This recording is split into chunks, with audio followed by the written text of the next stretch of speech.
شروع کوم په نامه د خدای چې بخښونکی مهربانه دی. زه عرفان خټک،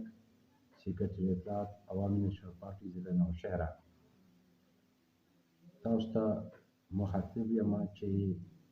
د تېرو یو څو میاشتو نه په خیبر پښتونخوا کې د دهشتګردو یو ځل بیا د دې خاورې امن تباه کېدو لپاره سر اوچت کړی دی. د دې مخنیوي لپاره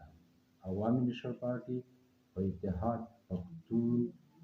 امن مارچ هغې یو پروګرام انعقاد کړی دی چې د جمعې په ورځ د جمعې لمانځه پسې 2 بجې د انبار انټرچینج کې به امن مارچ کوي. زه خپله ټولو پښتنو او چې کومې طبقې سره هم تعلق لري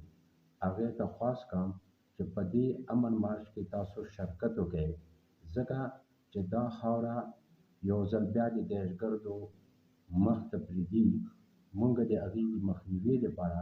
دا مارچ کوو او زه امید ساتم چې تاسو به په ګڼ تعداد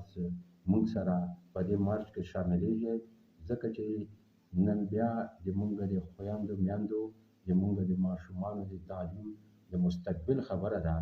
موږ پښتانه امن پرست یو او په دې خاورې امن غواړو او دا مارچ موږ هغه خلکو ته ښیو چې د پاکستان په ښو کرسیو ناست دي چې پښتون قوم امن پرست دی او د امن لپاره متحد دي او په یو اتفاق او په یو اواز د هر طبقې فکر ولا روان دي او د خپل بقا د جنګ لپاره هر څه ته تیار دي. وسلام.